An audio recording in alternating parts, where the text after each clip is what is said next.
This incredible multi-generational story starting way back in 19th century England, crossing the American West and bringing us right into the 21st century gives us such an intimate window into their lives, the good, the bad, the triumphs. So our mission today is to really unpack this. How do things like core values, this amazing resilience, how do these experiences echo down the generations? We want to figure out the why behind their journey, how a family builds that lasting legacy, brick by brick. It's fascinating, isn't it? Because these personal stories, they give you such a powerful lens on bigger history, things like migration, the Depression. Often the really profound stuff is in everyday details, the intimate moments. Okay, so let's start at the beginning. Thomas Smith. He was born in Cosley, Staffordshire, England, back in 1812. Eighth of 9 kids. And get this, from age 5, his education. It was carrying bricks, mixing mortar, streets and yards. Yeah, no schoolhouse for him. It was sunrise to sunset labor. Very little room for just being a kid. So you really have to wonder, what kind of foundation does that build, that intensity from such a young age? Well, it's survival, isn't it? Pure and simple. But it's more than that. It's literally laying foundations, physically and, metaphorically. That kind of relentless work ethic, it gets baked right into your character. He was setting the tone, really. And the source mentions this quiet yearning in him, despite the grind. But his early life was just marked by so much tragedy. He married Susan Britton in 1834. They had 2 children, James and Marianne. But then loss struck hard. Yeah. Marianne died at just 18 months. And then Susan followed soon after. Just devastating. Absolutely. But he remarried. Susanna Harback in 1842. They had 8 more children together. But tragedy wasn't finished with him. Susanna also died in 1856. It's almost unbelievable. And then he married again, Harriet Ann Pinder in 1857, and they had 13 more children. It really makes you pause, doesn't it? What kind of incredible resilience does that take? To lose wives, children again and again and still keep building a family looking forward. It points to this deep, deep well of inner strength, a real commitment to life itself despite all the grief. And then comes this huge turning point. It's 1882. Thomas is around 70 years old. 70. Yeah, an age when most people are thinking about slowing down. Right. But he makes this monumental decision. He joins the Mormon Church.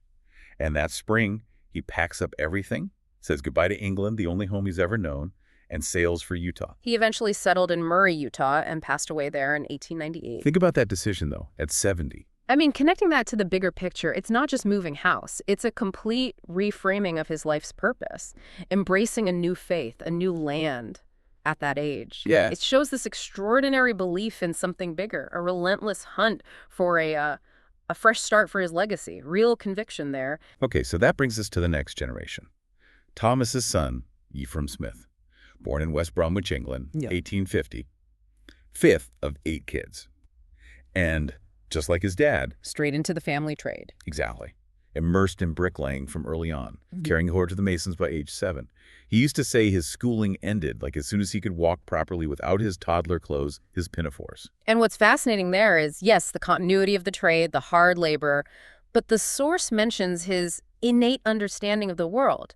It suggests that, lack of formal school didn't mean lack of intellect, maybe the opposite. Right, like he learned from life itself. He could dream beyond the cobblestone streets. Exactly. Sharpened his wits, gave him practical wisdom. So at 16, Ephraim also joins the Church of Jesus Christ of Latter-day Saints. Yeah. Big decision. Then at 18, he marries Elizabeth Hudson, 1868. And right away, they're dreaming of America. Following in his father's footsteps, in a way. Yeah, but they had nothing. They borrowed money. Ephraim worked his passage as an understeward on the ship. Imagine that, crossing the ocean with 3 young children, basically working your way across. That's not just a trip, is it? That's a huge leap of faith. An act of, incredible daring, relying on your own labor for passage. Wow, that highlights such commitment, such courage. And tragedy struck them too, on the journey itself. Their son, Alma Ephraim, he died on the train over here, buried in Logansport, Illinois, July 1873. Oh, heartbreaking after surviving the ocean crossing. Exactly. They finally arrive in Ogden, Utah, and all they have is 25 cents. They buy a peach pie to celebrate, or maybe just to eat. Spoiled. Yeah, such a small detail, but so powerful. It just screams vulnerability. It really does. And you think, how do little moments like a spoiled pie become these huge markers in a family's story? It crystallizes just how little they had materially, but it also shows they had each other. Their connection, that was their real wealth, wasn't it? Absolutely. And Ephraim he just never seemed to waver. They built a small home in Brigham City, but they moved around a lot after that. Because of his work? Yeah, his skills as a brick mason were in demand. Building smelters, maintaining furnaces, took him all over Utah, Montana, Arizona, even down into Mexico. His daughter Ida was apparently the first white child born in Great Falls, Montana in 1889. So he's adapting, moving where the work is, building the infrastructure of the West, really? Definitely. But it was dangerous work. In 1894, he actually fell into a vat of hot mat. Molten metal. Good grief. Yeah, impure metal byproduct from smelting. Suffered terrible burns. But he survived, thanks to Elizabeth's care. Incredible resilience again. And later in life, he taught himself Spanish so he could work better with the Mexican laborers. Passed away in 1928. Left a legacy built, as the source says, not just in stone, but in the hearts of those he loved. You see this evolution, don't you? From basic bricklaying with Thomas to Ephraim doing complex industrial construction. It mirrors the changing economy, sure, but it also shows Ephraim's personal adaptability, his grit, constantly learning, overcoming physical danger, language barriers, all for his family. It's quite the story of progress through sheer will. So where does that leave the next generation? Joseph Ephraim Smith, Ephraim's second son, born Ogden, Utah, 1869. He grew up, the source says, feeling the burden of that legacy, that weight of hard work, sacrifice. That makes sense. The torch isn't just skills, it's this inherited sense of duty, isn't it? The weight of expectation, family history, it's a psychological inheritance, you could say. Both a guide and, yeah, maybe a burden. And loss continued to stalk the family. Joseph married Anne Elvira Hemingway in 1891. But she and their baby son died in childbirth just a year later, 1892. Oh no, that recurring pattern is just, it's striking. Devastating. But like his father and grandfather, he rebuilt. He remarried Eusebia Ann Hunter in 1894. They had 7 children together. Yeah, looking at the big picture, this pattern of early spousal loss, child loss, it just underscores their extraordinary capacity to carry on this powerful, almost defiant commitment to family, to continuity, despite such personal heartbreak. It's generational resilience in action. Joseph followed the family path, working in smelting, started as a laborer, became a supervisor, like his dad, which meant the family moved around a lot too. Right, instability in location, but stability in purpose providing. Seems like it. He passed away in 1939. And sadly, his second wife, Eusebia, died that same year. What really comes through with Joseph is his consistency, his quiet strength. Despite the tragedies, despite the constant moving, he just stayed grounded, focused on providing, instilling those values of duty and pride. He carried the torch, didn't he? Not with flashy stuff, but just by doing the work, day in, day out. Okay, now here's where things take a really interesting turn. Joseph's son, Severin Stanley Smith, born in Murray, Utah in 1904. He seems like a real shift. Known for being jovial, carefree, made people laugh, had this real joy for life.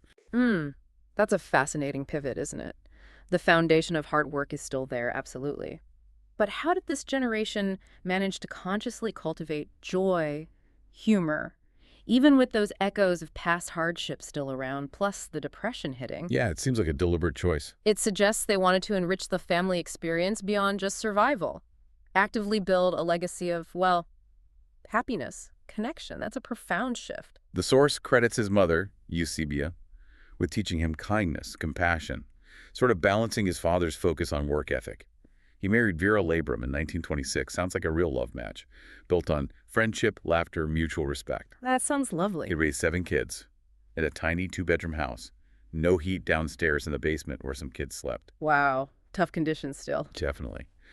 But the description is of a home filled with laughter, love, and the warmth of family. That really highlights being rich in love, doesn't it? Not material things. And those anecdotes like plucking turkeys for pennies during the Depression and Severin making stories out of it. It shows that ability to find humor, find meaning, even when things are really scarce. That's a powerful skill, finding joy right where you are. He also had this unique way with his kids. If his sons fought, he made them put on boxing gloves. Seriously? Yeah. But if one boy was bigger, he had to fight with one hand behind his back to make it fair. Huh. That's quite something. Shows a sense of fairness and maybe finding a way to resolve things with a bit of structure, even humor. He worked almost 40 years as a molder at the Kennecott copper mine.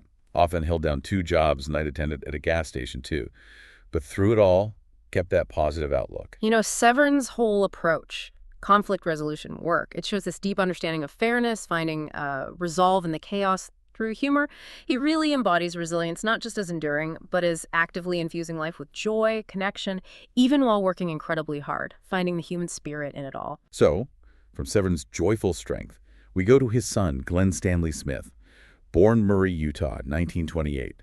Early life, still hard work, hoeing sugar beets, working at a dairy. But the work ethic continues. But he found something else, a passion, basketball. Started out shooting a ball at a tin can, nailed to a post in the neighbor's barn. And it's amazing how that same ingrained discipline, that work ethic from generations of physical labor, found this totally new channel, competitive sports. That dedication, honed by farm work probably, translates into athletic success, opens doors his great-grandfather couldn't have imagined. Oh, absolutely. Glenn became an All-American at the University of Utah, was their all-time leading scorer for a long time, played Pro Bowl briefly for the Denver Central Bankers, multiple Hall of Fames. Huge success. Wow. Quite the athletic career. Yeah, but the source really emphasizes his greatest joy wasn't the trophies, the fame. So for someone who achieved that level of public success, what does it mean that his real joy was elsewhere? It points towards those internal values again, doesn't it? Legacy built on love, family, not just external validation. A kind of wisdom, maybe. Knowing what truly matters. His priorities stayed aligned with those deep family values. That makes a lot of sense. He married Janice Walker in 1950. They raised 7 kids, too. And despite his basketball fame, he became, as the source puts it, the coach of his children's hearts. Right there in their backyard. I love that phrase. He too. Spending hours playing sports with them. Not about winning, just about being together. Teaching them how to love, support, and uplift one another. He also served as a bishop in his church. So investing that time, that energy directly into his family relationships. Exactly. He faced loss too. Janice passed away in 2006. He found love again, married Carol Frisbee, but sadly she passed away as well. Then he married Jean Stillman Ashton. He himself passed in 2019. Glenn's story, it really shows that shift, doesn't it? From just surviving and building like the early generations to consciously nurturing, investing in relationships as the ultimate legacy. His commitment to love, connection, even through losing multiple partners. That defines his impact. Love transcending grief. And that brings us perfectly to Janice Walker Smith, Glenn's wife, born Murray, Utah, 1929. Her life is described as just characterized by love, kindness, deep commitment to family. Glenn's high school sweetheart, right? That's right. Married in 1950, raised those 7 children with him. And what strikes me here is how Janice really embodies the reciprocal nature of the family's strength. She wasn't just inheriting this legacy, she was actively contributing to it, powerfully, emphasizing service, that unconditional love. She really reinforced the core values, didn't she? Made them her own, multiplied them. Absolutely, a powerful force in her own right. Her life was a testament to service, quiet strength, Christ-like love, had a really special bond with her grandkids. And she did something really practical, too. She made their place up in the Bear Lake Valley this beloved gathering spot for the whole extended family. Creating that central place, that's so important, isn't it? Especially as families grow and spread out. Definitely. It raises that question about who holds a sprawling family together. Her creating a place to gather, it speaks volumes about actively cultivating those connections.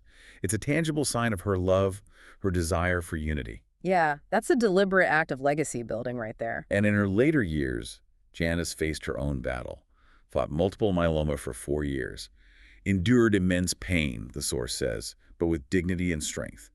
Never let the illness define her. Showing that resilience right to the end. She passed away in 2006, left that legacy of love, kindness, and unwavering faith. Connecting back to the whole story, her final years just reaffirm those core family values, don't they? Resilience when suffering, steadfast commitment to love, selflessness. The source puts it perfectly. Her spirit will continue to guide them, a beacon of light. What a contribution. So we've traced 5 generations, Thomas in 19th century England, Sure. Janice in the 21st century Utah, just an incredible journey, so much change. Yet these constant themes keep popping up. Hard work, resilience like you wouldn't believe, faith, deep family love, and even finding joy along the way. It really resonates, doesn't it? How each generation facing their own unique times, their own challenges, clearly built on what came before. It just shows that a family's legacy, it's not always about the big headlines or fortunes. It's in the quiet choices, the everyday persistence, the values you pass down, that unwavering commitment to each other, woven through decades, like a tapestry made of countless small vital threads. Which really leaves us with a question for you, listening right now. Thinking about the Smiths, this incredible family saga, what unseen legacies are you building right now in your own life, brick by brick, moment by moment? How might your choices, your own resilience, how you find joy, how might that ripple outwards? How might future generations understand and carry forward what you're building today? Maybe you give us the foundation for their story, something